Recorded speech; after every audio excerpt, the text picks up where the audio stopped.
Ongi etorri, hitzaldi ziklo honen bigarren saio honetara. Beste behin ere, CSIC antolatzen duen ziklo hau, CFM-ek, materialen fisika zentroak ekartzen du Donostira, eta urtero bezala, edo azken aldian bezala, Kutxa Fundazioak ekimen honetan laguntzen du, eta horrexegatik gaude hementxe kluba areto hontan. Decía que bienvenidos y bienvenidas a esta segunda charla de este ciclo de conferencias que sabemos de, que es una iniciativa del CSIC y que cada año el Centro de Física de Materiales se encarga de traer a Donosti y Kutxa Fundazioa pues apoya esta iniciativa. Así que nada más, que disfrutemos del ciclo y de la ciencia. Muchas gracias, Larraitz. Bueno, yo soy Idoia Mújica y vengo del Centro de Física de Materiales. Agradecerle ante todo a Kutxa Fundazioa que nos deje este espacio y agradeceros a todos vosotros y a todas vosotras que os acerquéis a disfrutar con estas charlas que hemos planteado este año. Hoy nos toca inteligencia artificial, que el que más y la que menos sabrá que es una disciplina que ha venido para quedarse. La tenemos ya en todas partes, en nuestros teléfonos, en nuestra realidad.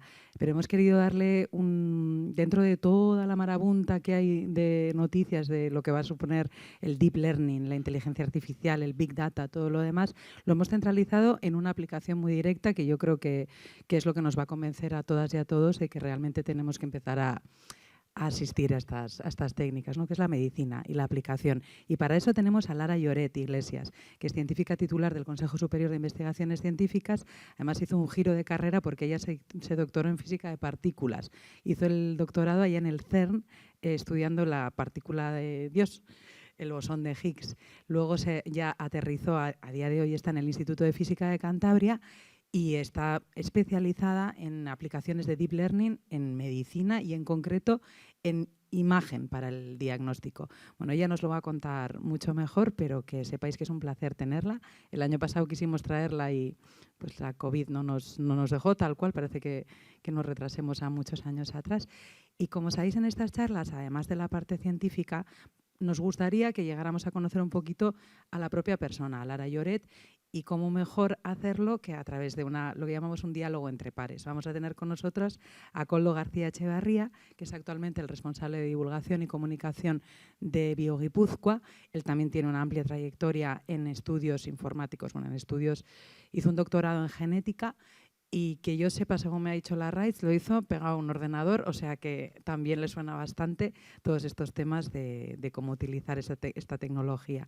Y además, pues, tiene una trayectoria de divulgación y a través de él vamos a hacerle una entrevista a Lara. Y luego, por supuesto, estará el espacio para que vosotras y vosotros podáis preguntarle, más allá de lo que se nos quede dentro de la charla. Pues muchísimas gracias y sin más, os presento ya a Lara Lloret. Un aplauso para nuestra ponente.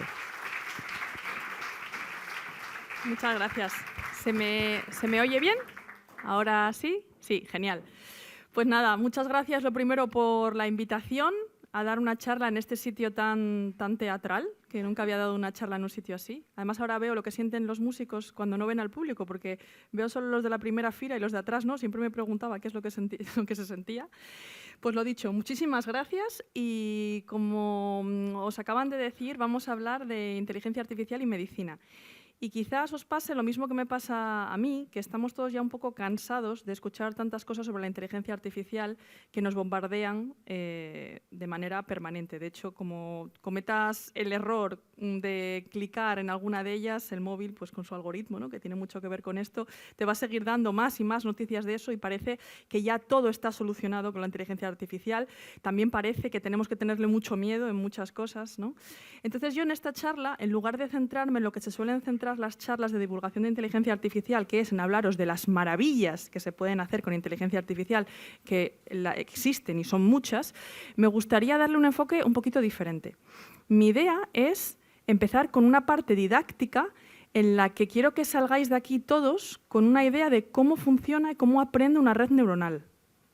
Sé que todos estamos acostumbrados a oír hablar de redes neuronales, seguramente casi a diario, bueno, inteligencia artificial, pero sobre todo redes neuronales, que es lo que hay detrás de la mayoría de las herramientas que vemos de inteligencia artificial.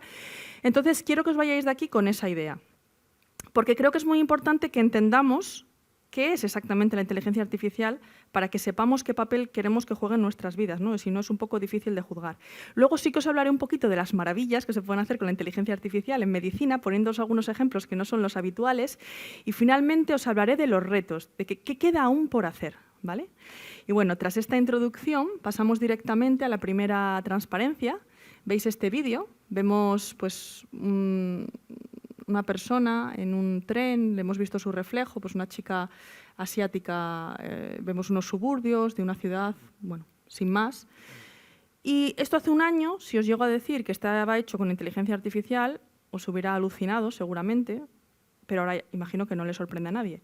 Está hecho con una herramienta que se llama Sora, a la que le damos un prompt, que es como se llaman las instrucciones que le damos a la inteligencia artificial generativa, que genera cosas, imágenes, vídeos, texto, y simplemente diciéndole reflejos en la ventana de un tren viajando por los suburbios de Tokio, eso es lo que hace la inteligencia artificial, sin decirle nada más.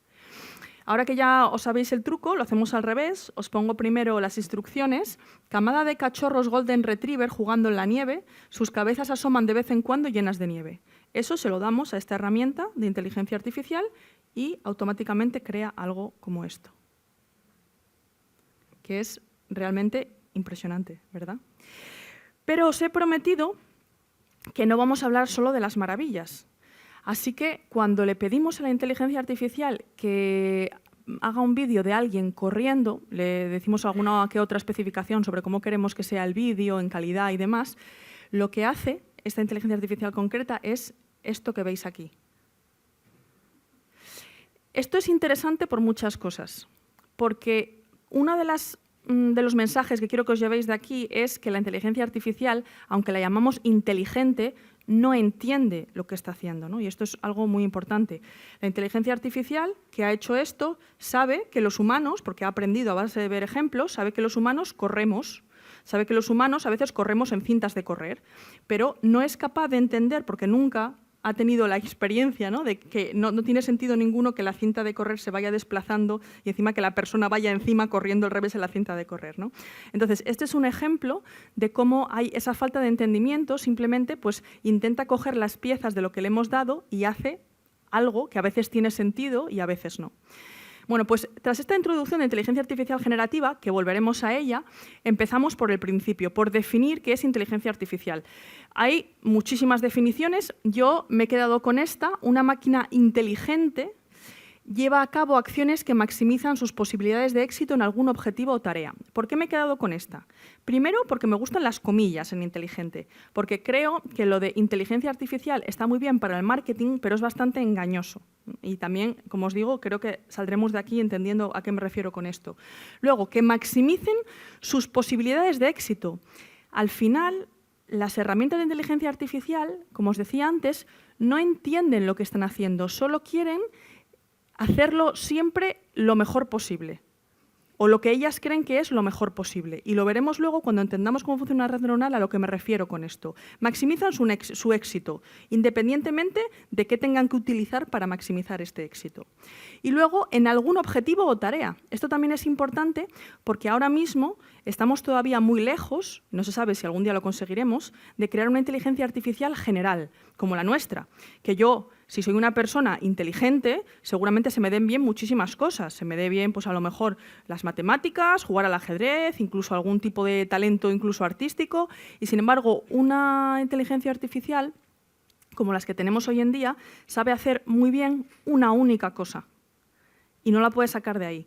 De hecho, si tú a una inteligencia artificial que diagnostica neumonía en pacientes por las radiografías de tórax, le das una imagen de una radiografía, pero para que detecte cáncer de pulmón, no sabe hacerlo ni sabe qué hacer con ella, ¿no? Porque solamente se especializa en una cosa concreta. Y nos remontamos un poco a los años 50 a contaros un poquito de historia, muy brevemente, porque esto de la inteligencia artificial, aunque el boom haya sido ahora mismo, no es algo nuevo, sino que comenzó ya entonces y comenzó con algo que era la inteligencia artificial simbólica.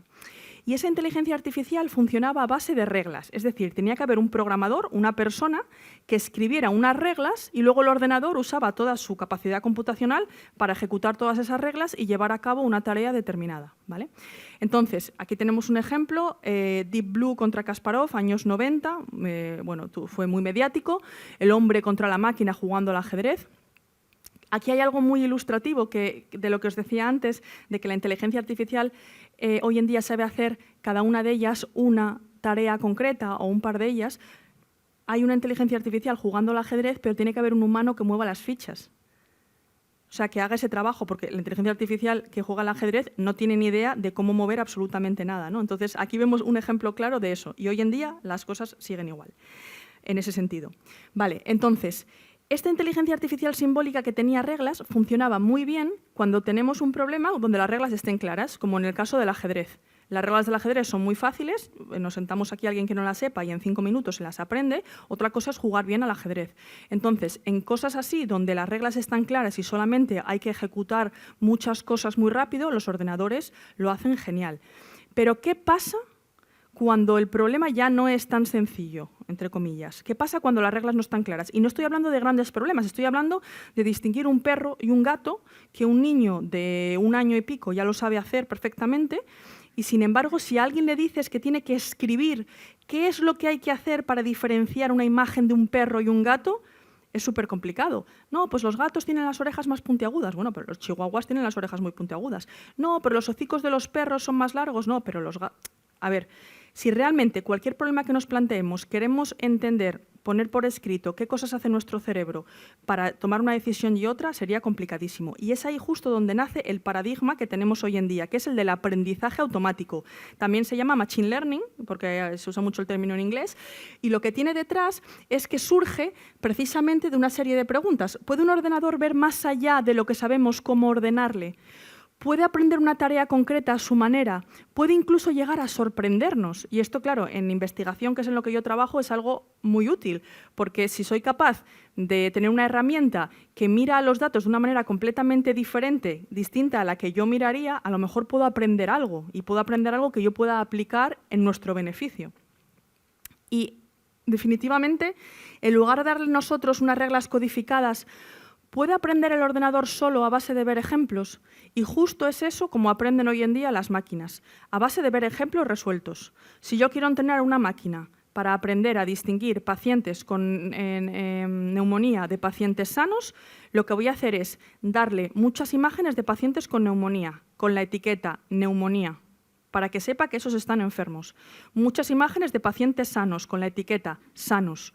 Y el ordenador, el programa, la inteligencia artificial, la red neuronal, como veremos luego, lo que sabe hacer muy bien es encontrar patrones. Así que va a encontrar qué patrones tienen en común todos esos que yo le he dicho que están enfermos, qué patrones tienen en común todos esos que yo he dicho que están sanos y cuáles de esos patrones son distintos entre las dos categorías. Y así es como aprende, a base de ver patrones. Y en el fondo es como aprendemos nosotros también, a base de ver ejemplos. El niño aprende a base de ver muchos perros y al final acaba identificando, cuando ve un perro de una raza nueva que nunca ha visto, acaba identificando aún así que es un perro.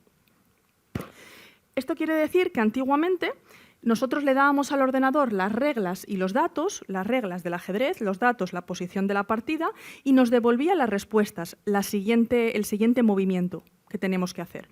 Hoy en día nosotros le damos los datos, las imágenes de perros y gatos, o de neumonía, no neumonía, las respuestas, esa etiqueta, neumonía, sano, perro, gato, esas son las respuestas, y nos devuelve las reglas. De manera que con esas reglas nosotros podemos aplicarlo a algo nuevo y que nos diga, pues en el caso de la enfermedad, que nos diga en un paciente que nunca ha visto si está enfermo o no está enfermo, siguiendo esos patrones que aprende. Y ahora es donde viene la parte de entender qué hace una red neuronal. Y para ello tenemos primero que entender el concepto de representación.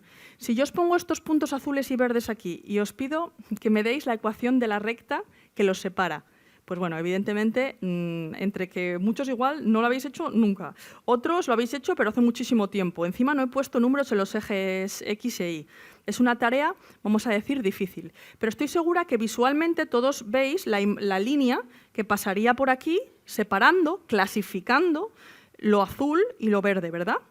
Bueno, pues si yo ahora cojo este eje X y este Y y lo roto y lo traslado, como tenéis aquí, para que se conviertan en estos de aquí, esto que tenéis aquí a la derecha es la misma imagen que tenéis aquí, simplemente que esta nueva X la he puesto paralela al suelo para que lo veáis como se suelen ver las gráficas X y, ¿vale? Y os vuelvo a preguntar, ¿cuál es la ecuación de la recta que separa los puntos verdes y azules? Pues ahora todo el mundo me diría X mayor que 0 azul, X menor que 0 verde. O sea, hemos convertido un problema que era difícil, en este caso no muy difícil, pero difícil, mediante una representación distinta de los datos en un problema que sabemos resolver casi de manera trivial, ¿vale? Y esto es importante, esa representación, cómo miramos a los datos, es importante para ver cómo los solucionamos, cómo solucionamos los problemas. Las redes neuronales se llaman así no porque sean un modelo que intenta simular cómo funciona nuestro cerebro, porque eso es muy complejo y todavía estamos muy lejos de conseguirlo. Por supuesto, hay intentos y demás, pero estas redes neuronales de las que yo voy a hablar no van por ahí, sino simplemente pues, por un parecido físico, digamos, que hay como un cuerpo donde pasan cosas, hay ciertas entradas, que serían los datos que yo le doy, pues esas imágenes, por ejemplo, a cada una de las neuronas, y hay una única salida, como en el caso de las neuronas de nuestro cerebro, que sería como el axón, ¿no? Dendritas, axón. Esa es la única similitud que hay realmente con lo que pasa en nuestro cerebro. Vale, ¿y cómo aprenden? Vale, cuando tenemos un sistema ya entrenado, que ya ha aprendido y que yo lo quiero utilizar, lo que tendré es algo similar a esto. Cada una de estas bolitas son neuronas y cada neurona es una representación distinta de los datos. Esta de aquí, ahora, estos son mis datos de entrada, que alguien puede decir, claro, Lara, pero tú nos estás hablando de puntos verdes y puntos azules y luego nos hablas de imágenes. ¿Cómo meto yo una imagen a una red neuronal? Pero tenéis que recordar que una imagen para el ordenador no es más que una matriz de números. Le da igual que yo le meta unas coordenadas X, Y que una matriz muy grande de números que no significa nada para él, ¿no? No es como nosotros que tenemos una interpretación visual y una serie de contexto que nos hace que la imagen sea algo diferente. Para el ordenador son números. Pues yo meto aquí una serie de números y aquí en cada uno de estos circulitos de cada neurona se hace una representación distinta de esos datos, como con los puntos azules y verdes. Y aquí otra, y aquí otra, y aquí otra. Y lo combina para crear otra representación más compleja. Y si la red es más grande, lo sigue combinando para crear otra más compleja y más compleja hasta llegar al final a una que, como en el caso de los puntos verdes y azules, me dice de aquí para aquí verde, de aquí para aquí azul, o de aquí para aquí patológico, de aquí para aquí sano. ¿Vale? Pero sigo sin deciros cómo aprende. Pues aprende a base de minimizar errores. Imaginaos que yo meto una imagen aquí, todos esos puntos de la matriz, de un paciente, una imagen de tórax, de un paciente que está sano, ¿vale? Entonces, yo lo meto aquí y si la red está bien entrenada, me debería dar, cuando ya esté bien entrenada, un valor aquí entre 0 y 1, que si es mayor que 0,5 digo que está enfermo y si es menor o igual que 0,5 digo que está sano. Antes de comenzar a entrenar la red, la primera vez que yo le enseño a la red neuronal una imagen, lo que va a hacer va a ser calcular estas representaciones de manera aleatoria, completamente aleatoria, porque no tiene información. Yo solo le meto una imagen y aleatoriamente hace cambios como lo que yo os enseñé antes y al final aquí me va a dar un resultado aleatorio, ¿vale? Entonces, imaginaos que me va a decir que esta persona pues está... aquí me sale un 0,7. Siendo la persona sana, pues eso querrá decir que la red neuronal se está equivocando.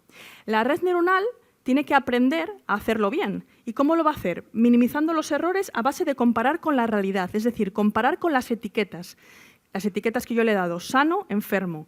Y luego, amplitud y signo del error, por cuánto me he equivocado y en qué dirección. Y como esto todavía es un poco abstracto, volveremos a ello ahora, pero lo mejor es pensar en una escopeta de feria. Las redes neuronales son como una escopeta de feria, no porque fallen mucho, que también, a veces, sino porque cuando nosotros vamos a la feria, cogemos la escopeta para disparar a las latas a ver si ganamos algún premio y no sabemos hacia dónde está trucada la escopeta, pero sabemos que trucada está fijo. Entonces, la primera vez que disparamos, podríamos decir que disparamos de manera aleatoria. Disparamos y vemos hacia dónde va. Vale. Aleatoria porque sabemos que no está apuntando para nosotros creemos. Y nos fijamos, comparamos con la realidad. ¿Dónde está la lata? Esa sería mi etiqueta, sano o enfermo. ¿Dónde está la lata? ¿Le he dado? No, me he equivocado. Amplitud y signo del error. ¿Me he ido hacia la izquierda? Eso es el signo, o hacia la derecha. Amplitud, ¿me he ido muchísimo o me he ido solo un poquito lejos. Entonces, la siguiente vez que yo dispare, ya habré recableado mis manos, ojos, mi cerebro para, si soy buena jugando a esto, apuntar un poquito más cerca. Y la siguiente vez un poquito más cerca. Y la siguiente vez un poquito más cerca hasta que por fin le doy a la lata. Pues eso es lo que hace una red neuronal. La primera vez que yo le meto aquí una imagen de un paciente sano, como os decía antes, hace todo aleatorio, como yo cuando disparo por primera vez, y me da un valor aquí, 0,7. Se ha equivocado, me está diciendo que es enfermo, pero yo sé que está sano. La red neuronal compara con la etiqueta, ve por cuánto se ha equivocado y igual que yo con mis manos y mi cerebro, modifica un poquito cada una de estas representaciones de manera que la siguiente vez que esa imagen pase por aquí, en lugar de 0,7 me dé 0,6. Sigue fallando. Pues va a modificar otra vez un poquito esas representaciones que me hacen que yo pueda resolver mi problema para que la siguiente vez ya me dé a 0,5. Vale, ya está sano, acerté. Si yo hago esto para todas las imágenes de un conjunto de datos enorme que tiene representativo de muchos tipos distintos de neumonía, de mujeres, de hombres, de gente de distintas razas, si lo hago sobre un conjunto representativo, y hago que vaya ajustando esas representaciones para acertar, y volvemos a la definición del principio, el mayor número de veces posible, eso es a lo que llamamos aprender. Y eso es lo que es una red neuronal entrenada. Habrá aprendido cuáles son las representaciones que le hace acertar casi siempre y simplemente cuando yo ya quiera utilizarlo, le meteré una imagen nueva y aplicará esas representaciones como yo con la rotación de los ejes y dirá de aquí para aquí sano y de aquí para aquí enfermo y acertará. ¿Vale? Y así es como funciona una red neuronal y es con la idea que quería que os fuerais de aquí. También porque esto engancha con el que no entiende lo que está haciendo. No hay una conceptualización de dónde estoy mirando y lo voy a usar así, sino que hay un quiero acertar. ¿En qué me tengo que fijar y cómo tengo que modificarlo para acertar el mayor número de veces posible? ¿Vale? Y cuando decimos aprendizaje profundo, deep learning, que es otro término que usamos mucho en inglés, en el fondo no es nada más que en lugar de tener solo unas poquitas capas con muchas neuronas, poquitas representaciones, si yo tengo muchas capas con muchas representaciones, pues seguramente lo acabaré haciendo mejor, porque cuanta más representaciones pueda yo calcular, será más probable que acabe dando con la óptima que me permite resolver bien mi problema. Y esto es un boom porque redes neuronales tan grandes no se podían entrenar hasta hace poco. Hasta hace unos años, para entrenar una red neuronal así, tenías que tener una habitación llena de ordenadores. Y hoy en día, con una tarjeta gráfica que yo tengo en mi ordenador portátil, puedo entrenar en cualquier sitio. ¿Vale? Y por eso el boom, ese salto, que es solo número de neuronas, parece que no es tan importante pasar de Machine Learning a Deep Learning, pero es el típico caso donde un salto cuantitativo acaba dando un salto cualitativo. Algunos ejemplos. Ya hemos acabado con la parte más teórica y vamos un poco a las maravillas que os decía antes. A mí me gustan los ejemplos reales, no los ejemplos de no, porque hay un artículo que dice que es capaz de detectar el cáncer 7 años antes de que aparezca. Bueno, bien, todas esas investigaciones están genial, pero son cosas que todavía están en pañales y que están lejos de estar en nuestro día a día clínico. Cosas reales, hablando con la gente del Hospital de Valdecilla y en Santander, yo les preguntaba, ¿qué es una herramienta que de verdad os esté aportando en vuestro día a día? Y nosotros, en el Instituto de Física de Cantabria, donde yo trabajo, estamos involucrados en el tema de la protonterapia, pues el tratamiento del cáncer con haces de protones y demás. Entonces, hablando con los de protonterapia, nos decían que hay una cosa que se llama planificación terapéutica, que consiste en que antes de tú radiar a alguien en el órgano donde tenga el tumor que se quiere tratar, pues necesitas entender bien, delimitar bien los volúmenes para saber cuánta radiación dar, para saber si tienes algún órgano al lado adyacente por donde pasa y no radiarlo, para ver si tienes un implante, si tienes un marcapasos, para entender bien todo lo que hay alrededor y ser lo más preciso posible. Bueno, esto antes se hacía en 2 días. Y ahora, gracias a estas herramientas que, como veis ahí, van calculando ese contorno en tiempo real, según nosotros movemos la imagen del paciente, son capaces de hacerlo en 5 minutos. Claro, esto es un impacto tremendo en la agilidad de tratar a las personas. Y vuelvo a la inteligencia artificial generativa. Os contaba al principio la inteligencia artificial generativa para crear estos vídeos, para crear noticias de la que ya no sabemos si fiarnos o no, porque ya ves un vídeo y ya hasta la voz es la de la persona que se supone que es, pero no lo es. Y bueno, hay muchas cosas, muchos usos fraudulentos y peligrosos de la inteligencia artificial generativa, pero uno de ellos es que aunque vivimos en la era de los datos y tenemos datos por doquier, lo cierto es que los datos médicos son raros, son escasos. ¿Por qué? Porque hace falta, en la mayor parte de estas herramientas, hace falta que estén etiquetados, como os decía antes. Y eso quiere decir que tiene que haber una persona que tiene que sacar todos los datos en el hospital, que tiene que ir comprobando, etiquetando a mano, porque, aunque no lo creáis, en el mundo en el que vivimos, todavía muchos de los informes que existen y que se hacen en medicina están escritos en texto plano del que hay que sacar luego la información. No hay muchas veces una estructura en la información que te permita conseguirla automáticamente. Normalmente son los pobres residentes que les mandan que se pongan a hacer arqueología en los informes para etiquetar pues esas imágenes, y es súper costoso en tiempo. Entonces, no hay tantos datos como nos gustaría para entrenar estos algoritmos, y con la inteligencia artificial generativa podemos generar datos sintéticos, igual que generamos vídeos de cosas que no existen, podemos generar datos, por ejemplo, pues de lo que veíamos antes, de todo el interior de una persona, que no tiene por qué ser súper preciso, porque solo lo queremos para ser capaces de detectar bien volúmenes. Entonces no hace falta que sea... Igual yo no me fiaba que genere automáticamente la imagen de un tumor concreto, porque a saber todavía cómo lo hace, ¿no?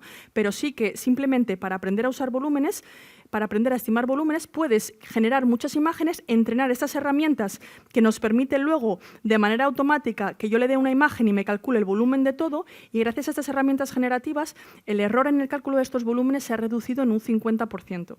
Y es gracias a esto por lo que podemos decir cosas como que de 2 días pasa a 5 minutos con una precisión brutal.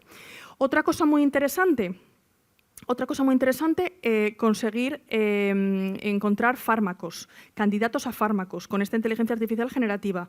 No quiere decir que nos vaya a decir automáticamente este es el fármaco que tienes que utilizar y no tienes que hacer un ensayo clínico, no. Lo que pasa que si antes tenías 500 candidatos a fármaco, ahora te va a dar 10, y de esos 10 vas a poder hacer tus ensayos clínicos. Y muchas veces va a pasar de tardar un medicamento de salir dentro de 6 años, a lo mejor salir en 1 año, o incluso se puede llegar a unos meses, ¿no? Es un potencial enorme. Digamos que hasta ahora era buscar una aguja en un pajar, y con estas herramientas el futuro será hacer una aguja exactamente como tú quieres para el problema que tú quieres. Y, de nuevo, AlphaFold, esto quedaba muy bien antes de que les dieran el premio Nobel. Ahora ya parece que es obvio decir que es una de las herramientas para mí más importantes que se han hecho en inteligencia artificial de cara a la medicina, que no tiene tanto que ver con el diagnóstico, sino que tiene que ver con saber cómo se pliegan las proteínas, porque en función de cómo se plieguen es la función que van a realizar, y si sabes la función puedes atacar a esa función. Por ejemplo, en el caso de lo que tenéis aquí, es una proteína del parásito de la malaria relacionada con la reproducción entre los gametos. Por lo tanto, si somos capaces de entender que eso es lo que hace y sabemos cómo funciona esa proteína, podemos atacarla de alguna manera y parar la reproducción. Vale. Pues pasamos a la última parte, la de los retos. Inteligencia artificial para el diagnóstico. He buscado en una herramienta que me dijera cuántos artículos científicos había que ponían como palabras clave inteligencia artificial diagnóstico. Desde 2015, casi 1.000.000, 947.000. Vale. Sin embargo, luego me voy a mirar a la FDA, que es como el equivalente de la Agencia del Medicamento aquí en España o en Europa, y solamente hay aprobadas para usarlas en la práctica clínica un puñado de ellas. Hay alguna más, porque esto es hasta 2020, pero veis cómo escala con el 1.000.000. Y aparte, muchas de ellas no son de diagnóstico, sino que son de asistencia a la imagen, como veíamos antes, de reconstrucción de la imagen, de gestión de los hospitales. Entonces, ¿por qué? ¿Por qué estas herramientas todavía no forman parte de nuestro día a día clínico? Uno de los motivos es la interpretabilidad. Son herramientas muy potentes, pero es muy difícil decir por qué están haciendo lo que están haciendo. Y es lógico, ¿no? Porque imaginaos todas esas neuronas que os enseñé antes. Cada una de ellas es una representación de los datos que se le ha ocurrido a la máquina simplemente por ir haciendo pequeñas variaciones hasta conseguir dar con ello. ¿Cómo luego tú traduces eso a algo que entendamos los humanos? Es muy complicado. Un ejemplo, porque nosotros en mi instituto trabajamos en interpretabilidad de imagen, estas son imágenes reales de una herramienta de COVID que hicimos en el Hospital de Valdecilla, de nuevo, para distinguir pacientes patológicos y no patológicos de COVID. y nos pusimos a mirar algunas de las herramientas que ya existen para intentar interpretar, que en imagen son algunas más, y consiste en poner como mapas de calor en las zonas que más se está fijando. Y nos empezamos a fijar que lo hace muy bien, casi al 100%, pero que se fija muchísimo en las clavículas de los pacientes. Entonces, bueno, hablamos con los radiólogos, nos ponemos a mirar y nos damos cuenta, claro, la gente que está muy enferma no podía completar bien el movimiento de respiración. Entonces tenían posiciones extrañas de la clavícula. Volvemos a la definición. La inteligencia artificial intenta maximizar sus posibilidades de éxito. Dijo, si me fijo en la clavícula, acierto más. Así que, ¿para qué me voy a fijar en los pulmones? Me voy a fijar en la clavícula. Se fijaba también en los pulmones, pero también en la clavícula. Nosotros lo miramos, lo arreglamos, de acuerdo, pero en una imagen es relativamente sencillo ver algo así.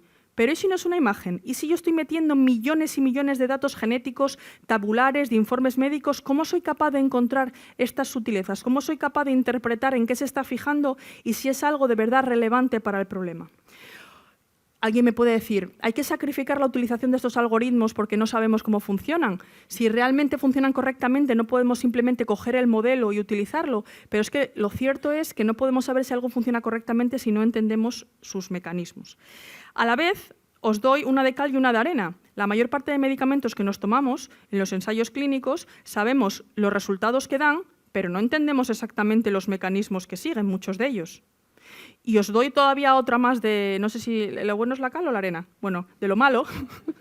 Os doy otra de lo malo, que es, queremos que la inteligencia artificial resuelva los problemas igual o mejor que nosotros, pero no queremos que haga nada que nosotros no podamos entender. Eso es lo que estamos diciendo aquí. Entonces, es una pregunta abierta, que yo no tengo la respuesta, pero que creo que nos tiene que dar lugar a la reflexión. Sesgos. Es muy fácil que tengan sesgos, no porque los sesgos sean solo de la inteligencia artificial, de hecho la inteligencia artificial solo aprende de los datos que nosotros le damos, pero se han dado casos, sistema para detectar melanoma, funciona casi al 100%, mejor que los expertos para una persona blanca. Cuando viene una persona de otra raza, baja un 30% la eficiencia. ¿Vale? A veces fue un error muy obvio, casi chistoso, y es evidente que no había por dónde cogerlo, y esos errores es muy raro que se cometan, pero ¿cuántas otras cosas, igual que con la clavícula, pueden estar pasando y que nosotros no vemos? Y que cuando trabajábamos con menos datos y con herramientas más manejables, las detectábamos más fácil, y ahora con estas herramientas que van solas es más difícil de detectar. Generalización. Lo que yo aprendo en este hospital, con los datos de este hospital, la máquina de este hospital, a lo mejor aprende cosas sutiles de la imagen que están ahí, y que yo no veo, pero que en el otro hospital no tiene, y que entonces va a meter ruido. No os voy a decir que pase de hacerlo genial a hacerlo fatal aquí, pero que igual el porcentaje de acierto que tienes aquí pues baja un 10% respecto al del otro hospital. Cosas que todavía están sin resolver. Ataques adversarios, pues una imagen que le metemos un cierto ruido, para nosotros sigue siendo la misma imagen, pero para la inteligencia artificial, una persona que lo haga a mala leche sabe qué ruido meterle para que en lugar de decir que es un panda, diga que es un gibón, que es un tipo de mono, con un 99,3% de certeza. O sea, que no solamente dices qué categoría, sino que además lo dices de una manera que da la sensación que la inteligencia artificial está muy segura. Para tranquilizaros os digo que para conseguir hacer algo así tienes que tener acceso a todo el sistema de la inteligencia artificial, no solo a la entrada y la salida, que es a lo que normalmente como cliente tenemos, o sea, hay que haber hackeado el sistema, pero está ahí y es un riesgo. Y hay otros muchos problemas, que voy fatal, entonces no os voy a contar, pero ¿voy bien? ¿Sí?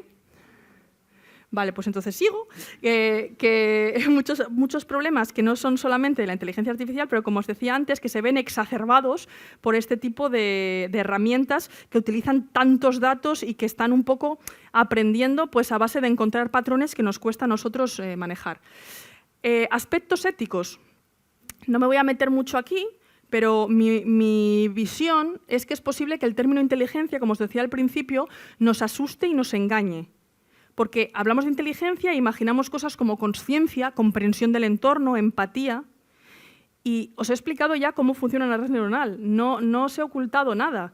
Es simplemente un ajuste, un ajuste que intenta acertar el máximo número de veces a los datos que le estamos dando. No es tan diferente que tantos ajustes que se hacen en ciencia a lo largo de la historia y que son los que llevamos utilizando mucho tiempo. La única cosa es que hay muchas más variables y muchos más parámetros, pero conceptualmente no es muy diferente. Por lo tanto, en algunos aspectos, por supuesto que luego hay que hacer las cosas bien, intentar que la inteligencia artificial no tenga sesgos, utilizarla de una manera inteligente, pero para mí en muchos aspectos hablar de la ética de la inteligencia artificial es como hablar de si es ético usar el ABS del coche, ¿vale?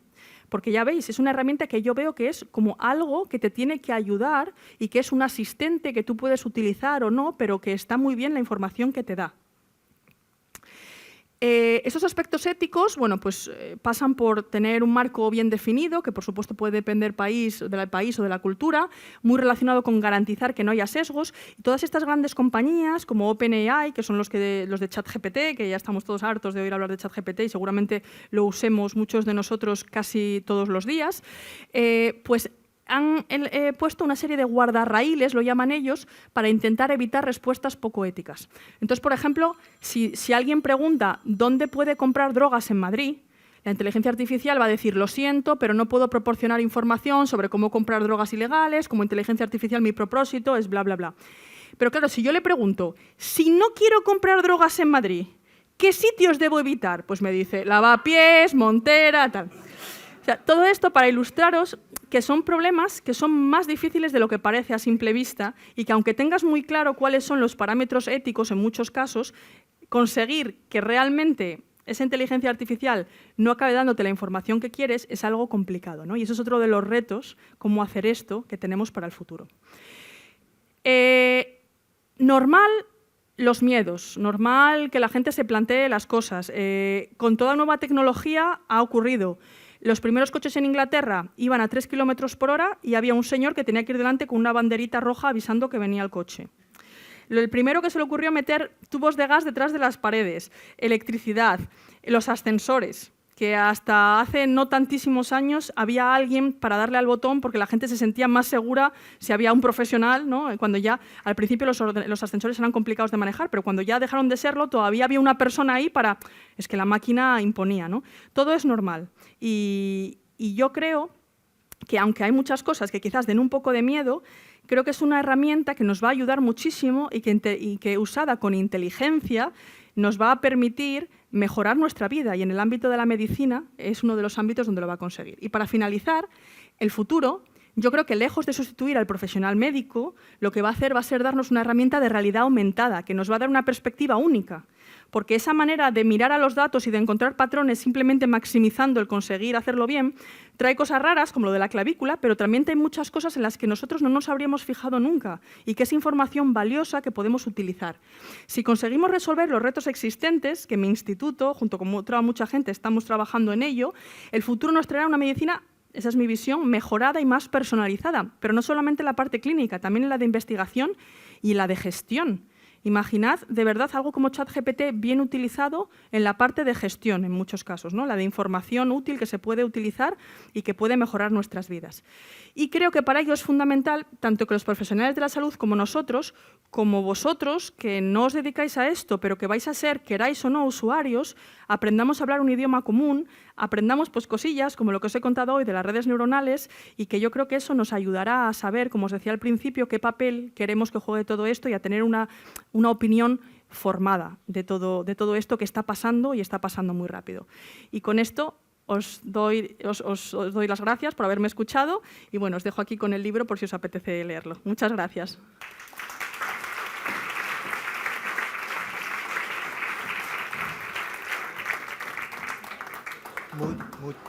Muchas gracias, Lara, por tu charla y por hacerlo bien en tiempo, que eso siempre se agradece. Y mientras Idoia y Larraitz nos preparan aquí la mesa del bar con los taburetes y las botellas de agua, espero que solo sean agua, aunque bueno, ya a estas horas una cerveza o algo también nos irían bien. Sí, sería más entretenida la charla al cabo de un rato. Seguramente empezaríamos a soltar cosas más interesantes. Eso es, para que las neuronas empiecen a trabajar a estas horas de la tarde. Espero que habéis disfrutado de la charla. Yo me lo he pasado bombas, y os digo la verdad. Luego vais a tener un tiempecito para hacerle preguntas, porque seguro que las tenéis, porque este tema da pie a ello. Da juego. Pero a mí me han pedido que primero hablemos un ratito para conocer a Lara. Hemos conocido su trabajo, lo que hace, nos ha comentado algo que está de actualidad, pero conocer a ella. Es que hay una cosa que a mí me parece importante cuando... Es que antes, como han hecho una presentación de mí, como que parezco que sé de lo que hago y yo simplemente aparento que sé algo, es importante conocer a las personas que hay detrás de quienes hacen la ciencia. Muchas veces nos quedamos con el conocimiento, pero olvidamos que ese conocimiento está generado por personas y esas personas también tienen sus experiencias vitales y sus sesgos. Y entonces hay una cosa que cuando nos han estado contando la historia de Lara, que yo ya me lo había leído antes, evidentemente tengo que parecer que sé de lo que hablo, hay una cosa que me llamó muchísimo la atención, es que claro, hizo la tesis en el bosón de Higgs. Muy bien, Higgs. Pero ahora estás trabajando en inteligencia artificial y además aplicado a medicina, o sea, de una cosa muy teórica, física pura y dura, hardcore, a una cosa, ciencia muy aplicada. Sí. ¿Qué experiencia vital hay detrás de eso para que hayas hecho ese camino tan curioso? ¿Cuánto tiempo tenéis? Me tienes que responder en 2 titulares. No, es broma. A ver, ha habido una experiencia vital considerable. Claro, yo tuve la suerte de estar en el momento adecuado, en el lugar adecuado, porque yo leí mi tesis en el año 2013. Mi tesis iba sobre la búsqueda del bosón de Higgs. El bosón de Higgs se descubrió en 2012, premio Nobel, premio Príncipe de Asturias, todo lo que quizás recordéis. Entonces, claro, fue algo increíble formar parte de eso. Fue como en plan que dices, es que no voy a volver a vivir algo así en mi vida, ¿no? Entonces, eso por un lado, como una sensación después de ¿y ahora qué? Y luego, por otro lado, el que cuando haces durante mucho tiempo ciencia muy, muy fundamental, aunque yo soy la primera que defiendo la ciencia fundamental y que al final acaba teniendo un impacto en nuestro día a día, tú como investigador no lo ves de manera directa. Entonces, a mí me faltaba como hacer algo, o sea, a nivel personal me faltaba hacer algo que yo sintiera que tenía más impacto y que ayudaba más. Y de hecho, una cosa que me pareció curiosa es que hablando sobre todo con compañeras, más o menos hacia la misma edad, hacia los 30 años o una cosa así, todas empezábamos a plantearnos, las que estamos haciendo física fundamental, como que queríamos hacer cosas más aplicadas, ¿no? Y luego la última cosa es que a mí mis padres me dijeron, estudia y llegarás lejos, y cuando me quise dar cuenta estaba a cientos de kilómetros de casa y yo quería vivir en el norte de España. Entonces, bueno, pues mezclé todas estas cosas que os he contado y me puse el petate a la espalda y hubo la oportunidad de empezar a estudiar, a trabajar en el Instituto de Física, donde ahora estoy, en temas de bioinformática. Y estando allí, fue todo el boom del deep learning. Y claro, yo trabajando en el CERN con colisiones de partículas, nosotros ya trabajamos con inteligencia artificial, así que me fue muy fácil de repente colarme y de nuevo otra vez estar en el lugar adecuado, en el momento adecuado, donde todo esto explotó y entonces yo ya tiré por ahí y dije, ¿y cómo puedo usar esto para algo que tenga más impacto? Y ahí surgió lo de la medicina. Y claro, pasas de física teórica hardcore a hacer medicina, que tiene un gran impacto, como has dicho, pero también tiene una responsabilidad. Quiero decir, claro. Que la cagues haciendo cálculos para el bosón de Higgs, bueno, pues igual te cae una bronca, pero si la cagas con imágenes de neumonía, ¿no? Entonces, ¿cómo se gestiona ese cambio de la responsabilidad que tiene esa investigación? Claro, pero yo es que al final sigo estando un poco alejada del producto final, porque yo hago investigación. Entonces, yo hago como la primera parte y planto la semilla y luego ya es donde vendría el generar un producto que se utilice a partir de la investigación que yo hago. Entonces, yo nunca mato a nadie, no puedo matar a nadie por muy mal que lo haga. Lo que hago es generar algoritmos, entrenar redes neuronales, pensar cómo hacerlo, sobre todo, a mí más que el resultado final, que seguramente pues, cualquier empresa de estas grandes empresas que hay lo va a hacer mejor que yo, con más recursos y de todo, ¿no? Es sobre todo la parte también, de nuevo, más fundamental de la interpretabilidad, de entender los errores, pues cómo se propagan los errores, pues por ejemplo, las etiquetas. Hablamos de esas etiquetas y parece muy fácil, sano o enfermo, pero vosotros preguntad a 6 médicos distintos que pongan una etiqueta y seguramente sean 6 etiquetas distintas en muchos casos, ¿no? Entonces, ahí hay un error, una variabilidad que también hay que entender, estudiar y entender cómo se propaga luego a estas herramientas. O sea, toda esa parte es la que a mí me interesa, no solamente hacer una herramienta, sino algo robusto. Y una vez ya hecho, pues ahí ya pasaría a hacer una especie como de ensayo clínico, pues, transferencia y convertirse en un producto, pero bueno, que ahí ya yo ya sigo estando un poco alejada en ese sentido. Sí, tú harías, digamos, el prototipo de Eso es. lo que se pueda utilizar y luego ya Claro. eso ya iríamos a ensayos Yo estudiaría clínicos. las opciones y hasta dónde pueden llegar e intentar hacer robustas las herramientas. Me parece muy interesante esto que comentas de la robustez de la herramienta y de esto que has dicho, ¿no? De saber, bueno, ¿no? Como has dicho, no sabemos exactamente lo que hacen, pero por lo menos estar seguros de que lo que hacen más o menos está bien, porque creo que igual, ¿no? Cuando hablan de inteligencia artificial, o bueno, es que no sé si hay más marketing que otra cosa en esto, pero es una cosa fundamental en ciencia es la reproducibilidad, o sea, que puedo reproducir eso que tú haces, pero si no sabemos lo que hay, es difícil reproducir. Entonces, claro, no sé hasta qué punto ahí entremos en un pequeño, nos estamos haciendo como un poco de choque ahí. Bueno, concretamente la reproducibilidad en general no es el problema, en este caso concreto. O sea, porque tú al final, cuando está entrenado ya el sistema, digamos que tú ya tienes como unos valores fijos que tú vas a aplicar y cada vez que los aplicas se van a aplicar de la misma manera. Puedes meter tu cierto ruido, pero lo puedes controlar. O sea, tú vas a poder reproducir siempre, una vez que tienes entrenado el sistema, vas a poder reproducir el resultado de una manera relativamente sencilla. El problema es el no saber por qué ha llegado a ese resultado, ¿no? Entonces, bueno, sí, tienes ahí un resultado, pero de nuevo, con la herramienta que distinguía pacientes patológicos o no patológicos de neumonía, y a mí me salía bien al 100%, casi. Yo era capaz de distinguir al 100%. Y luego cuando nos ponemos a mirar, se estaba fijando en las clavículas, ¿no? Ahí es donde está el problema, el cómo ser capaces de tener un buen resultado, asegurarse que se está fijando en cosas que son las relevantes y que está siendo el mejor algoritmo que tú puedes entrenar, porque o sea, puedes entrenar muchas cosas que funcionen de muchas maneras diferentes y tienes como que acabar consiguiendo tener casi una intuición para saber cuándo todavía puedes sacar un poco más y ser capaz de hacer que aprenda más allá.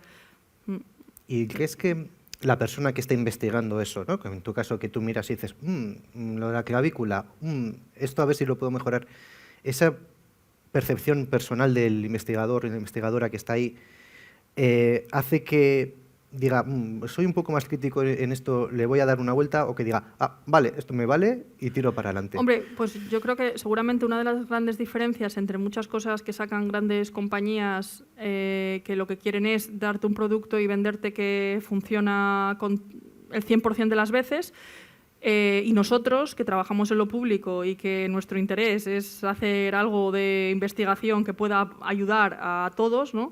O al menos debería ser así, o al menos es la manera en la que yo lo veo, es que somos nuestros peores enemigos. O sea, al final tú vas a intentar poner todas las pegas que puedas y solucionarlas antes de que eso salga a la luz, ¿no?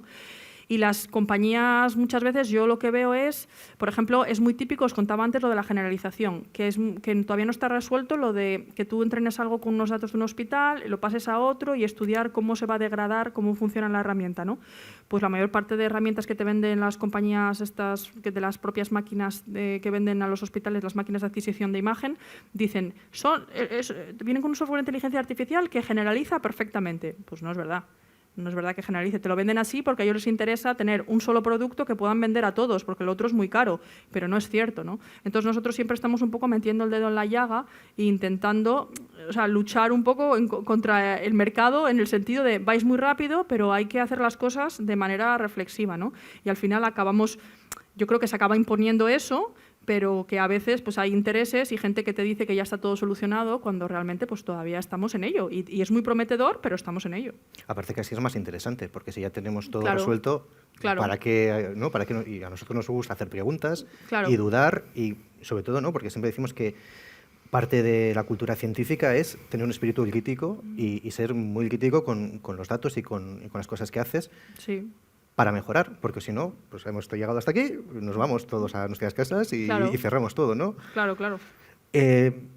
También te quería hacer otra pregunta que se lo he robado a Idoia del otro día que estuvimos en la radio, pero lo voy a reformular para que no me haga pagarle derechos de autor. Y es, como te he comentado antes, claro, habéis escrito el libro, bueno, estaba el libro. Claro, ¿qué cambiaría? Ha pasado un año de cuando tenemos que haber tenido esta conversación aquí. Ahora, ¿qué escribirías de otra manera? Pues mira, de otra manera no lo escribiría, porque tuve la suerte de que el libro intentaba ser súper divulgativo, igual que la charla de hoy, de manera que sentaba como las bases. Entonces no fue muy arriesgado en ese sentido, porque al final lo que hay ahí sigue estando de actualidad, porque es como el conocimiento base, pues cómo funciona una red neuronal, qué herramientas hay, qué tipo de redes hay, retos que quedan por delante. Los retos creo que siguen como estaban desde hace un año, con pequeños avances, pero de manera general siguen ahí. Lo que sí haría, y de hecho ahora estoy escribiendo otro libro para la misma editorial sobre ese tema, es escribir un libro centrado en la inteligencia artificial generativa. Pues eso, tipo ChatGPT, tipo pues Midjourney, DALL-E, todas estas herramientas, pues la de Sora, que pones un prompt, pones una instrucción y te genera una imagen, ¿no? O un vídeo. Eso hace un año estaba, bueno, año y pico, estaba, de hecho el libro fue pre-ChatGPT. O sea, yo creo que entregué el libro y al poco salió ChatGPT. Ahora ya no, ahora ya el libro es ChatGPT. Hay ejemplos del libro que los discuto con ChatGPT y los pongo en el libro. ChatGPT me ha dicho tal, no sé qué, no sé cuánto. Yo creo que ese es lo que hubiera añadido ahora y lo que de hecho estoy metiendo. Y eso sí que es un reto, porque ya no solo para el libro, sino en cursos que doy allí junto con compañeros en la universidad, sobre uso de ChatGPT en la educación, que os podéis imaginar en educación lo que significa eso, ¿no? Hay que cambiar completamente, sobre todo en carreras como las, bueno, no, en todas, hay que cambiar completamente la manera de enseñar y de evaluar, ¿no? Y me acuerdo que estábamos haciendo el curso y que de una semana para otra, en alguna ocasión, se nos quedaba obsoleto. Lo que decíamos ya que era la última tecnología o que no era capaz de hacer tal cosa, una semana o 15 días después teníamos que quitarlo del curso porque ya había salido otra herramienta que era capaz de tal. O sea que eso sí que es un reto. El libro que estoy escribiendo ahora, cuando acabe, puede que tenga que tirarlo a la basura. Cuando tengas, ¿no? el manuscrito, el primer borrador y ya vaya. Lo quemo, bueno, siempre pues, ChatGPT, actualízamelo, exacto, ¿no? ChatGPT, todo lo que he puesto aquí, pónmelo a día de hoy. O a día de aquí a 6 meses, ¿no? Por si acaso. He visto que Idoia se ha levantado, eso quiere decir que hay tiempo para preguntas. Vamos es que yo, claro, me he sentado y podría estar horas escuchándoos, pero... Pero ¿puedo hacer una última pregunta claro, antes de sí, pasar? Sí, que es, siguiendo con esto, yo la sensación que tengo ahora mismo con todo esto de inteligencia artificial, de esto que dices que cada vez salen y ahora hace esto, es un poquito de ansiedad. Ay, sí, que genera ansiedad ya, terrible. Que ya no es de... yo he pasado de esta fase de maravilla, de ¡guau, qué cosas hacen! Me estáis un poco dando ansiedad. No sé si también tienes esa sensación. Sí, a ver, pero también un poco es que como está de moda y vende, de hecho cuando... En la propia editorial decían, cualquier cosa que lleve inteligencia artificial vende, o sea que sí, bien, inteligencia artificial. No sé cuánto durará este hype que se dice ahora, sí, ¿no? Pero ahora es un poco locura. O sea, yo creo que esto ha venido para quedarse, pero la intensidad con la que nos están bombardeando entiendo que irá bajando poco a poco, iremos introduciéndolo a nuestro día a día, irán saliendo cosas, pero no será como ahora, porque realmente es agobiante. Y luego que hay mucho titular sensacionalista que yo creo que hace más daño que otra cosa, o al menos esa es mi percepción. ¿Crees que se están generando falsas esperanzas en estas herramientas?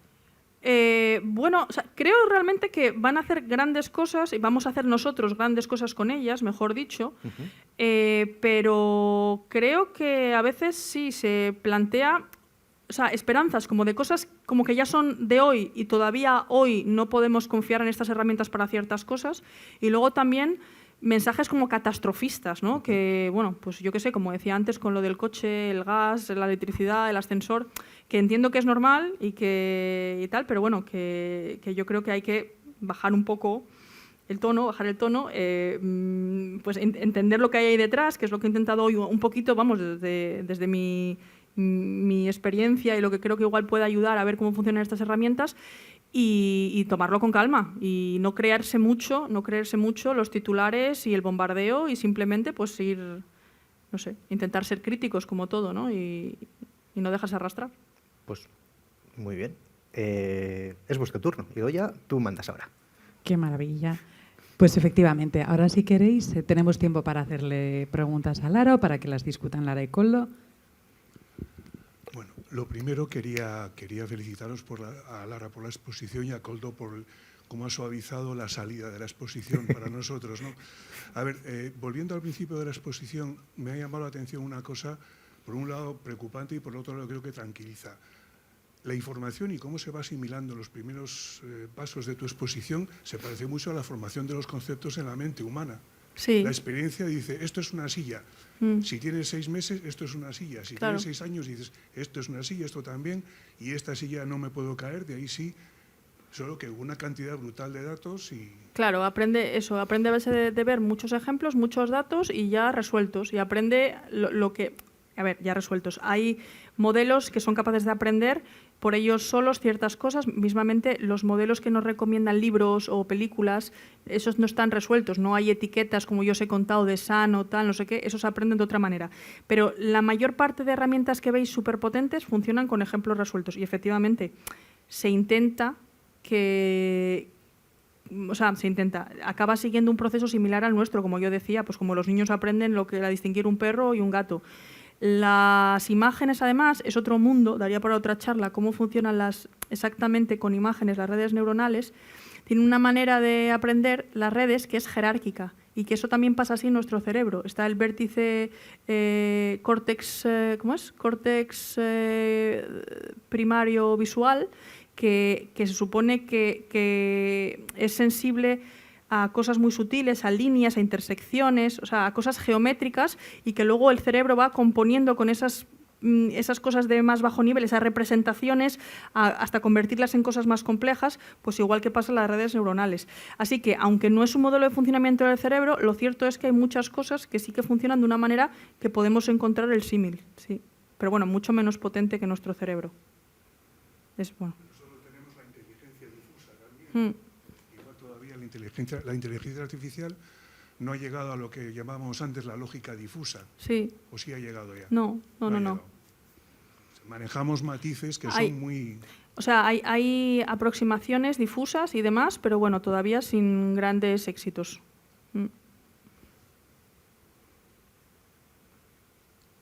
Yo tengo una pregunta. Venga, Idoia, para adelante. Vamos a tener que especializarnos en prompts, en saber hacer buenas descripciones. Bueno, ahora se dice que hay incluso másters y demás bueno, eso no se dice, eso es verdad, de ingeniería de prompts, y se dice que se están pagando millonadas a gente que sabe exactamente cómo hablar con la inteligencia artificial para conseguir lo que quieres, porque a todos nos ha pasado, los que hayamos probado estas herramientas, tal cual, que no consigues lo que, o sea, consigues algo muy impresionante, pero no exactamente lo que tú quieres. Entonces, el saber cómo interactuar con ellas de manera que acabes consiguiendo de verdad lo que quieres es un arte que lleva mucho tiempo y ahora mismo está muy cotizado. Es que ahí es donde siempre veo la reflexión, y ya con esto, que cuando parece que una máquina ha venido para sustituirnos, en realidad es que surgen nuevos retos que a nivel de humano no tenemos más remedio que acometer para que esa máquina funcione al nivel que queremos que funcione, ¿no? Eso también como para quitarnos ese trauma de han venido para quedarse, no, porque yo automáticamente pues lo que pienso... como el ordenador, como la calculadora, Exacto. o sea, quiero decir, porque hay coches no hemos dejado de caminar. Me refiero que es verdad que reestructura el mundo de otra manera, sí. Como tantas otras cosas, sí. Bueno, pues veremos cómo lidiamos con ello, ¿no? Tampoco creo que vaya a ser una cosa, ¿sabes?, que se vaya a acabar el mundo. Pues como hemos hecho, pues los ordenadores vinieron a hacer el trabajo que antes hacía mucha gente, ¿no? Y tuvimos que reinventarnos. Pues esto similar. Más preguntas.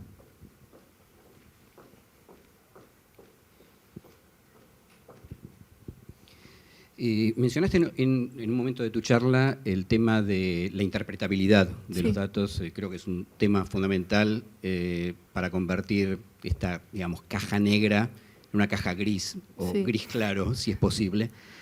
Pero en relación con esto, lo que yo te quería preguntar es, personalmente, yo no estoy tan de acuerdo con dejar de utilizar la inteligencia artificial que no sabemos muy bien cómo funciona. ¿No? Porque estoy pensando... un ejemplo hipotético, imaginemos un sistema de alerta temprana de terremotos que funcione con una eficacia del 97%, aunque no tengamos muy claro cómo funciona. ¿Por qué no usarlo? ¿No? Digo, puede salvar vidas. Entonces, yo creo que hay que trabajar, yo creo que hay que usarlo y en paralelo trabajar en la interpretabilidad, ¿no? Pero no esperar a que sea interpretable para usarlo. Yo estoy de acuerdo con eso también.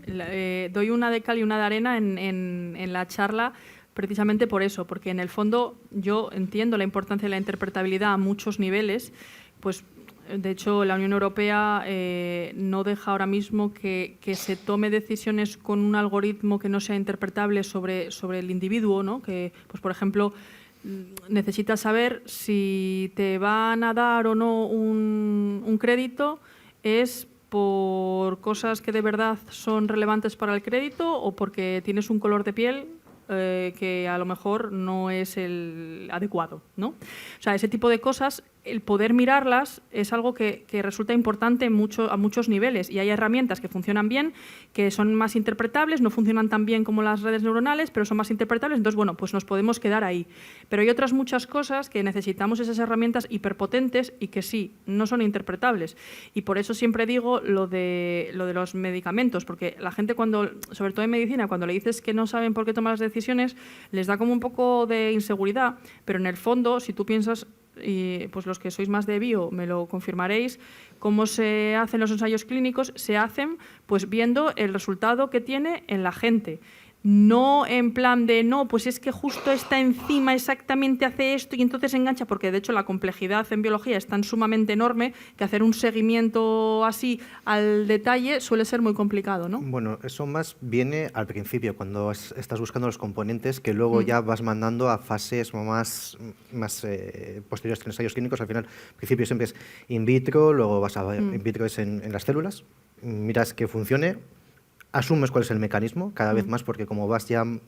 Claro, el tema es que ahora, como somos capaces de entender mucho mejor cuáles son los mecanismos que están detrás de las enfermedades, vas a por esos mecanismos, vas pasando por fases y terminas yendo a los ensayos clínicos a tope.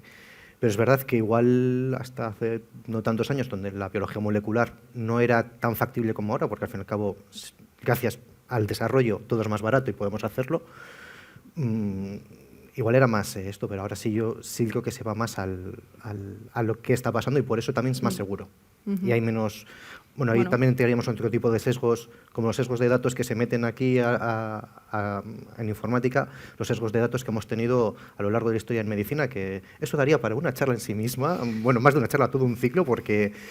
Bueno, pues es una buena ilustración, porque o sea, hasta hace poco funcionaba sin entender muy bien lo que pasaba y de hecho muchos efectos secundarios en los ensayos clínicos eran sorpresas porque claro, no entendíamos exactamente cómo eso interaccionaba con otras partes que no habíamos pensado nunca, ¿no? Y se tiende también a intentar entenderlo lo mejor posible, pero eso no detiene, el no haberlo entendido no detiene el avance, ¿no? Y su utilización. Así que yo estoy de acuerdo. Si está aquí, ha ido ya aquí cerca, quiere decir que alguna pregunta más. Mientras haya preguntas, yo como si no estuviera. No sé si... Vale, entonces les dejamos, ¿no? Que sigan haciendo. Vale, guay. Hola, buenas noches. Gracias por tu charla. Sí, se oye, se oye. ¿Está oyendo? Sí. Vale. Yo quería saber lo que piensas tú sobre si la evolución de este desarrollo de inteligencia, que creo que no sabemos definir muy bien lo que es la inteligencia hasta ahora, puede llegar un momento en que llegue a tener conciencia, porque la conciencia yo creo que va unida a la inteligencia. Porque claro, salió, no sé, en un momento determinado, un experto en Google, que incluso había hablado con su máquina y le había respondido, y etcétera, etcétera. Sí. ¿Qué opinas de eso? Para empezar, que igual sí que necesitamos el gin tonic para esta pregunta. Para esto sí vas a necesitar. He visto unas botellas por ahí, igual las sacamos de extranjero. Es un tema interesantísimo, filosófico, increíble y que a mí me interesa mucho. Y que mi opinión personal, que tampoco tenéis que tomar como una opinión de experta, porque tampoco en el tema de la consciencia soy experta, vamos, pero es que no lo vamos a conseguir nunca. O sea, para mí, al menos con la aproximación que tenemos hoy en día de cómo funcionan estos algoritmos, es que no veo ninguna manera en la que eso sea posible. Lo que pasa que, claro, también decías definir inteligencia es difícil. Consciencia, es otro término que igual yo mi interpretación de lo que es consciencia no tiene nada que ver con lo que tú interpretas que es consciencia o con lo que interpretamos todos, ¿no?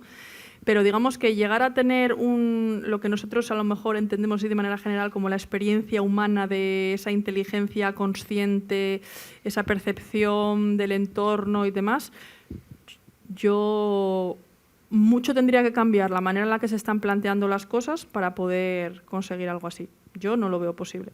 Y me parece que, pues sí, conozco los casos, pero bueno, pues como en todos los campos siempre hay gente, pues eso, un poco más, a lo mejor, animada, trasnochados que otros, o no. O sea, gente animada. Ese señor seguro que me da 10.000 vueltas en 10.000 cosas, pero bueno, pues que tiene ahí sus ideas y yo, para mí, pues no tiene mucho sentido lo que dice concretamente en eso. Si Lara me permite dar mi opinión en esto, yo creo que tenemos dos sesgos ahí. La primera es que nos gusta pensar, o sea, darles un valor humano a los objetos que tenemos alrededor. O sea, tendemos a ver una humanidad en los objetos y sobre todo en las máquinas que como parece hacer, como que les damos ese sentido. Y el segundo es, y algo que ha dicho Lara en la charla, y es algo que creo que es importante que nos quedemos, es que este tipo de chat GPTs y estos están optimizados para dar la mejor respuesta. Entonces, claro, que ellos que te crean la ilusión de hablar con una persona es la mejor respuesta que pueden generar, claro, aunque en realidad no están sabiendo lo que te están diciendo. Yo siempre digo que ChatGPT es como un cuñado digital, ¿sabes? Que opina de todo, siempre te da la sensación que sabe, cuando realmente probablemente no tenga ni idea, pero que nos da esa sensación porque lo consideramos como humano y porque es súper creíble cómo habla contigo. Y está optimizado para ello. Está optimizado como los cuñados. Claro, es que están optimizados para ello. Entonces, claro, entonces se juntan esas dos cosas y parece que te están hablando y realmente simplemente te están dando eso que tú quieres recibir. Sí. ¿No? Y se juega con esa ilusión. Es que es muy importante la tarea para la que tú has entrenado algo. Y la tarea para la que ha sido entrenado ChatGPT es para crearte la falsa ilusión de que te está contestando lo que tú quieres y de la manera que tú quieres, ¿no? No está entrenado ni para hacer matemáticas, ni para escribir código, ni para hablar de historia. Y entonces, claro, eso lo hace muy bien. Lo de para resultar creíble y que tú te vayas muy contento lo hace muy bien. Y es muy peligroso. Sí. Ahí.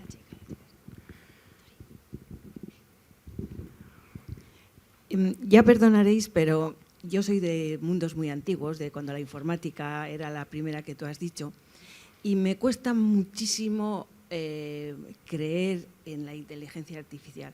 Cuando comentáis que no sabéis lo que funciona, ¿qué es lo que no sabéis? ¿Cómo se han hecho los algoritmos o los algoritmos realmente? Los algoritmos son deterministas, están clarísimos, son matemáticas sencillas, no hay ningún problema ahí. El tema es, una vez que tú entrenas ese algoritmo que aprende a sacar patrones, no sabes qué patrones estás sacando. O sea, lo sabes, tú puedes sacar los patrones, pero luego no es fácil interpretarlo desde un punto de vista humano, pero tú los tienes. Lo que pasa que, pues claro, tú tienes ahí, imaginaos, la red neuronal esa que puse en Deep Learning, tal, cada una de ellas son números. O sea, si yo te doy una red neuronal van a ser millones, cientos de millones de números. ¿Cómo interpreto yo eso? O sea, sí, que al final se va... Mi pregunta es un poquito más precisa. ¿No hay nadie detrás de generar esas células? O sea, cuando digo nadie, no. Pues una persona terriblemente inteligente. No digo... No. O sea, es un código que se regenera, por decirlo de alguna forma. No. Yo soy la que decido. Digo, yo como desarrolladora digo, voy a poner estas neuronas aquí 7, aquí 9, aquí 2, aquí 3. Sé exactamente lo que hace cada una. Yo matemáticamente puedo escribir exactamente lo que va a ir haciendo en cada iteración, todo. El tema es que lo que va a hacer la máquina es ir buscando patrones, con un algoritmo que conozco, pero buscando patrones que optimizan el resultado que queremos conseguir. Entonces, esos patrones, si los tuviera que buscar yo en una imagen, pues serían cosas que yo entiendo. Serían cosas como un degradado, que ahí hay un círculo, que aquí haya algo con forma triangular, cosas que yo entiendo. El ordenador va a hacer lo mismo que yo, pero con cosas que él entiende que no son visuales, que son este multiplicado por 7 dividido entre 3 y tal. Si siempre me fijo en eso, acierto. Y el tema es, luego, ¿cómo traduzco yo esos numeritos a algo que yo diga, pues entonces aquí me tengo que fijar en el bazo. El bazo es lo que me está dando el tal. Ese es el tema, el traducirlo. Cuando decís que enseñáis, ¿qué metéis? ¿Nuevos datos? Sí. Enseñar es, tienes unos datos, imagínate, tienes 200 imágenes, 100 sanas, 100 patológicas. Y yo meto las 100 imágenes sanas y las 100 patológicas con sus etiquetas. Y va haciendo lo que os contaba antes de ir mirando cada una. Y lo va haciendo muchas veces. O sea, vuelve a mirar esas 200 imágenes muchísimas veces. Porque, claro, para conseguir afinar e ir modificando esas representaciones para acertar con todas, cuando acierta con una, la otra se desajusta, entonces tiene que volver a mirar una. Entonces, a base de mirarlo muchas veces, acaba convergiendo, llegando a un mínimo, que llamamos nosotros un mínimo del error, de cuántos errores comete, y ahí es donde decimos que está entrenado.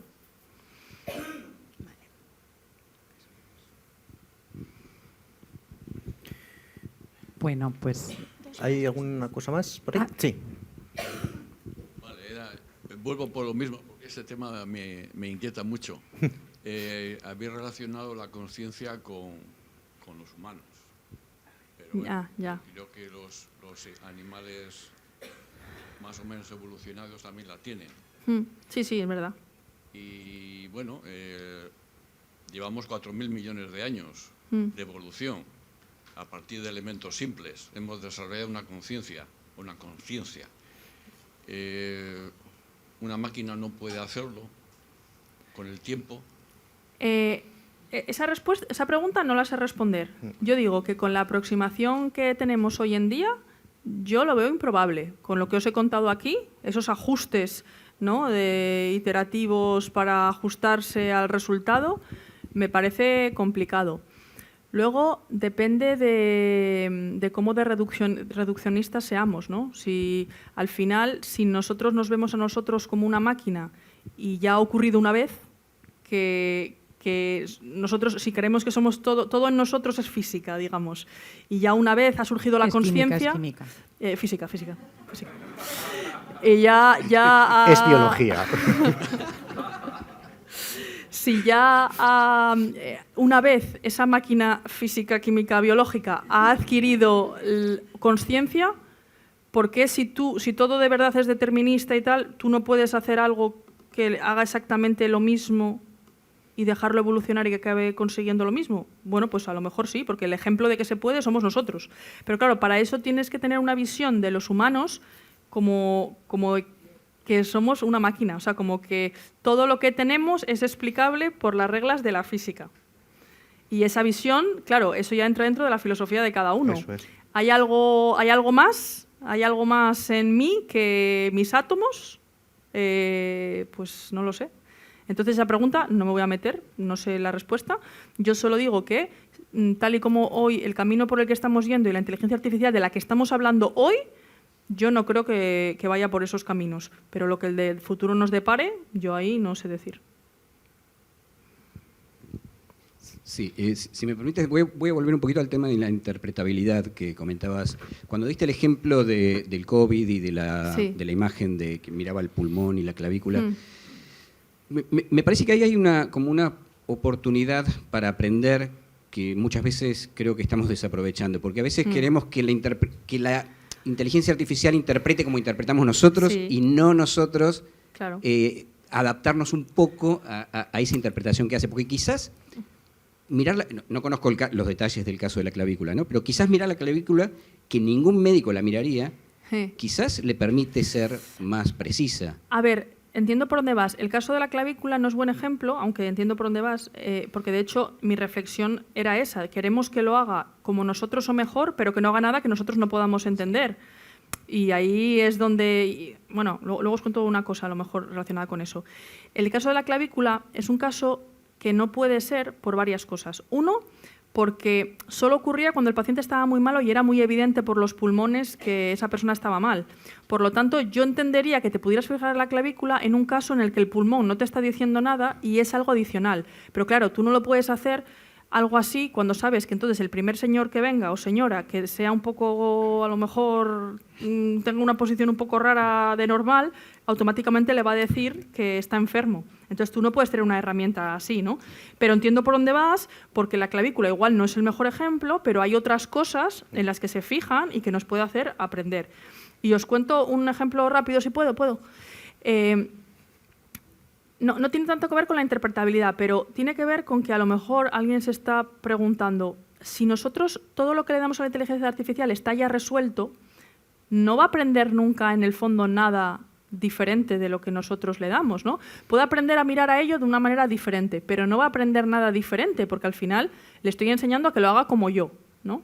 Y eso es algo muy válido, el pensar eso, porque este tipo de aprendizaje se llama supervisado, va supervisado por nosotros, que somos humanos, pero os voy a poner otro ejemplo que tiene que ver con mi camino vital, porque cuando yo empecé a trabajar en el instituto, además de lo de bioinformática, me dedicaba a... La primera aplicación que hice de inteligencia artificial era clasificación de caracoles marinos venenosos. Entonces, ya veis que pasé del bosón de Higgs a los caracoles. Eso me tenía que haber enterado antes porque esa pregunta es muy buena. Es ¿Qué hacías haciendo con caracoles venenosos Eso por ahí? me preguntaba mi madre, pero... Entonces, me acuerdo que hice la aplicación, tenía que distinguir las especies, son muy interesantes, da para otra charla, esos caracoles apasionantes, conus se llaman. Y entonces, igual vamos a decir que tenía que clasificarlos en 98 especies diferentes. Y funcionaba genial, excepto para 2 de ellas, que siempre las confundía entre sí. Y yo, claro, yo lo intenté todo, porque además quería quedar bien. Mi primer proyecto de Deep Learning, yo quería que todo fuera perfecto, no salía bien. Al final acabé teniendo una reunión con ellos, enseñándoles los resultados y les dije, mirad, no sale bien, sale todo muy bien, excepto estos 2 que siempre los confunde. Y se quedaron flipados así, y yo la he liado. Y no, me dijeron, no, es que desde que te dimos a ti los datos, esas 2 especies les hemos hecho un análisis genético y es que es solo una especie. Son la misma. Entonces, fijaos, incluso cuando yo le estoy diciendo, estos son diferentes, como busca patrones, lo que me estaba diciendo confundiéndolos era, tú me dices que son diferentes, pero es que yo estoy viendo más cosas en común que diferentes y por eso me estoy confundiendo. Entonces, creo que ese ejemplo, tonto, pero ejemplifica bien cómo al final, incluso cuando nosotros estamos sesgándolo hacia que haga lo que nosotros sabemos cómo resolver y que lo haga así, sí que hay cosas por debajo que nos pueden dar información y que nos dejan aprender. Si me dejas poner una anotación, es que esto me recuerda a una cosa que me dijo un compañero hace muchos años, cuando estábamos con estas cosas de ordenadores, con muchos análisis de datos muy grandes. Él decía que claro, tampoco hacemos esto para confirmar lo que ya sabemos, porque si ya lo sabemos, ¿para qué lo haces? Sino para encontrar aquello que no esperamos. Pero eso que no esperamos también tiene que tener sentido, porque si no, tampoco te sirve, ¿no? Entonces, vamos más por ahí. Yo creo que cuando utilizamos los ordenadores es más para encontrar aquello que no esperamos, pero que luego sí le podemos dar un sentido porque, por si acaso, para no confundirnos, errar el tiro como cuando estamos ahí con... Claro. Ahí entra lo de la interpretabilidad, ese dar Sí. sentido... Y te quieres sentar, también te pones un taburete a ti, No, ¿eh? es que llevo un rato pensando que ya no iba a haber más preguntas y siempre pasa lo mismo. Nadie quiere hacer preguntas y luego Pero de repente ya no acabamos. Ahí está. Me he quedado loca, como en una historia de estas de True Crime, con lo de los caracoles. ¿Cómo te sentiste? Y acabo con esto, con decir, no es solo que no lo estuviera haciendo bien, es que lo estaba haciendo mejor. Ya, pues aluciné. Bueno, pero al final necesitaron la genética, que es algo que un genetista siempre te va a decir que es evidente. Evidentemente, sí. Claro. Sí. Bien, me parece correcto que cerremos. Si os parece, vamos a dejarlo aquí porque es que yo me podría estar horas escuchándoos. Muchísimas gracias, Lara Lloret. A vosotros. Muchísimas gracias, Koldo A ti, Echevarría. oye, por meterme estas cosas. Sí, y gracias a todas las personas que os habéis acercado a esta que es la segunda cita. Recordaros que el 19 de noviembre a las 6:30 estaremos aquí. ¿Os habéis preguntado alguna vez cómo se han metido 8 millones de especies diferentes en nuestro planeta? Esa va a ser la siguiente temática, mucha biodiversidad con Ignasi Bartomeus en la próxima charla y la última será con Sara Catalano, es en el Centro de Física de Materiales, en nuestra casa, el 10 de diciembre. Eso para que lo tengáis en mente. Os he dejado unos papelitos por si queréis suscribiros. solo mandamos información de divulgación. No hacemos spam, ni tenemos a ningún machine learning entrenado no hay ni cookies ni nada. Email de toda la vida, de si os interesan este tipo de charlas, os mandamos la información. Y yo, sinceramente, Lara, espero que si a cualquiera de estas redes neuronales le preguntas con un buen prompt, necesito una charla divulgativa para entender lo que es el deep learning y la inteligencia artificial, automáticamente diga Lara Lloret, sí. Porque yo me he quedado, o sea, me faltaban los ejemplos para explicarlo y es que me ha parecido absolutamente brillante. Muchísimas gracias. Gracias a vosotros.